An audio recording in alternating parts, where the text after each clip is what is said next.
تک ایصال ثواب کا تعلق ہے، اس میں ہمارے ہاں ذرا کافی مختلف آراء موجود ہیں۔ مجھے اس رائے سے اتفاق ہے کہ مالی اگر کوئی عبادت ہے اس کا ثواب آپ اپنے کسی فوت شدہ بزرگ کو منتقل کر سکتے ہیں۔ مطلب آپ نے کسی بیوہ کی کو مدد کی ہے، کسی یتیم کی کو مدد کی ہے، کسی دینی کام میں پیسہ لگایا ہے، کوئی صدقہ جاریہ شروع کیا ہے خدمت خلق کے لیے وغیرہ وغیرہ، اس کی تو جو ہے اس کے ثواب کو منتقل کیا جا سکتا ہے کہ اللہ اس کا ثواب میرے والد یا میری والدہ کی کو پہنچا دے۔ جسمانی نہیں، آپ نماز پڑھ کے کہیں اس کا ثواب، یا روزہ رکھ کر کہیں کہ اس کا ثواب، یا یہ کہ آپ قرآن پڑھ کر کہیں یہ آپ ہی کو ثواب ہوگا، آپ خود پڑھیں گے آپ کو ثواب ہوگا۔ البتہ ایسے تمام افعال کے بعد جب آپ اللہ سے دعا کریں گے، یہ نہیں کہیں گے کہ میرے اس فعل کا ثواب منتقل کر دیں، اے اللہ میرے والدین کی مغفرت فرما، تو یہ کوئی نیک کام کرنے کے بعد جو ہے اس دعا کی تاثیر جو ہے وہ بڑھ جاتی ہے۔ بس اس پہلو میں ہی ڈائریکٹلی اس کا ایک تعلق بن جائے گا، ورنہ یہ کہ وہ اس طریقے سے بچوں کو بلانا اور پڑھانا اور یہ جو ہے سوئم میں کرنا اور قرآن خوانی کی محفلیں، یہ سب بدعات ہیں اور یہ در حقیقت دین میں اضافے ہیں اور ان کی کوئی حقیقت نہیں ہے۔ دیکھیے انسانی زندگی کے یہ 3 دور ہیں، حیات دنیاوی جو ہماری پیدائش سے شروع ہو کر اور ہماری موت پر ختم ہو جائے، پھر حیات برزخی موت سے لے کر قیامت کے دن تک، اور پھر حیات اخروی ہے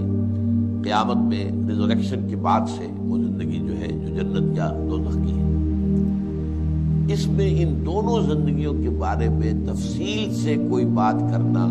بالکل غلط ہے اور اس سے فتنے پیدا ہوتے ہیں۔ ظاہر بات ہے کہ قبر، جسم تو قبر میں رہتا ہے، اس میں تو کوئی شک ہی نہیں ہے، روح کہاں جاتی ہے؟ کیا وہ بھی قبر ہی میں رہتی ہے یا کہیں اور چلی جاتی ہے؟ قرآن مجید میں سجین اور اعلیٰ علیین کا ذکر موجود ہے، لیکن یہ تمام چیزیں متشابہات میں سے ہیں۔ یہ تمام چیزیں قرآن مجید میں سورہ آل عمران کے شروع میں بیان کیا گیا ہے کہ ہم نے یہ کتاب اتاری ہے، اس میں کچھ آیات محکمات ہیں، کچھ متشابہات ہیں۔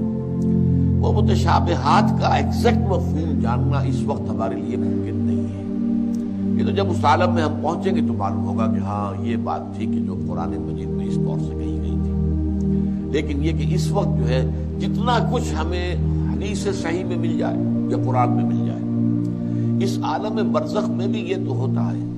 کہ جو نیک لوگ ہیں انہیں کچھ نہ کچھ جو ہے اثرات اچھے ان پر پڑتے رہتے ہیں، ان کی ارواح پر کہہ لیجیے، اور کچھ جو برے ہیں ان کے اوپر جو آخری انجام ہونا ہے اس کی کچھ ریفلیکشن ہوتی رہتی ہے، جس کو حدیث میں کہا گیا ہے کہ ہر قبر جو ہے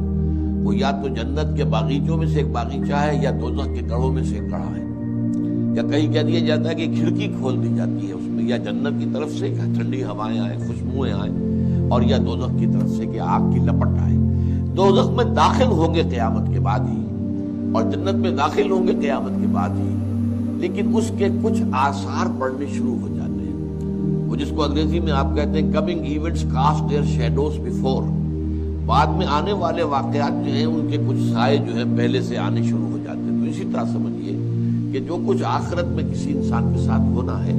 اس کا ایک عکس جو ہے وہ عالم برزخ میں شروع ہو جاتا ہے۔ اسی لیے قرآن مجید میں یہ بھی آیا ہے کہ یہ جو آل فرعون تھے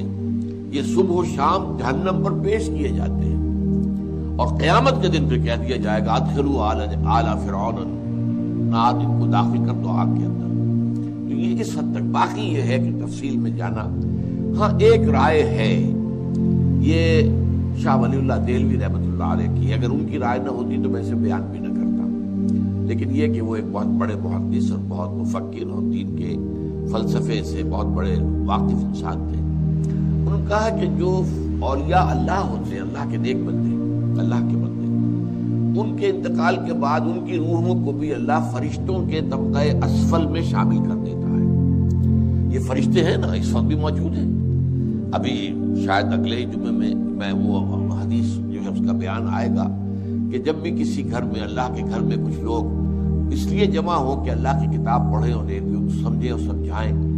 تو ان کے اوپر فرشتے گھیرا ان کا ڈال لیتے ہیں اور ان پر اللہ کی طرف سے سکینت نازل ہوتی ہے اور رحمت نازل ہوتی ہے، اور اللہ ان کا ذکر کرتا ہے فرشتوں کے پاس، دیکھو میرے بندے، تم کہتے تھے یہ فساد مچائے گا، دیکھو یہ بھی تو ہے نا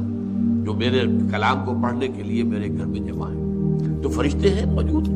ہم میں سے ہر ایک کے ساتھ 2 فرشتے موجود ہیں۔ تو یہ فرشتہ اسفل ہے، سب سے نیچے،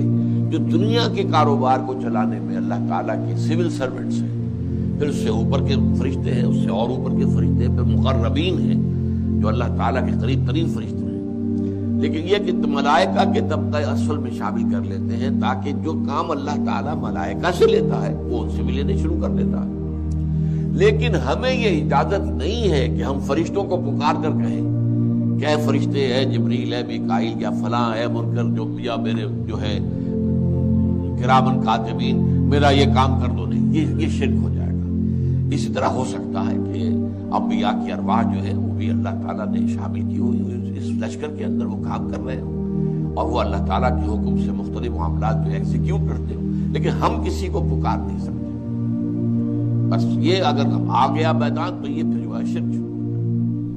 الحلقات تحفظني بآيات من القرآن، هي الحلقات تملأني بحب المصطفى العدنان۔ جہاں تک ایصال ثواب کا تعلق ہے، اس میں ہمارے ہاں ذرا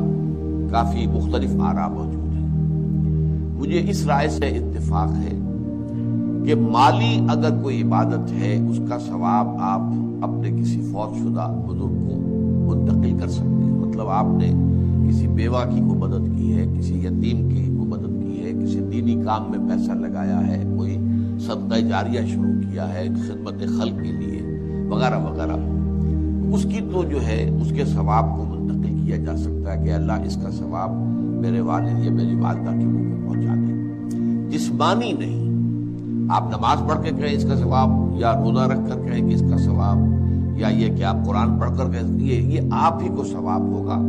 آپ خود پڑھیں گے آپ کو ثواب ہوگا۔ البتہ ایسے تمام افعال کے بعد جب آپ اللہ سے دعا کریں گے، یہ نہیں کہیں گے کہ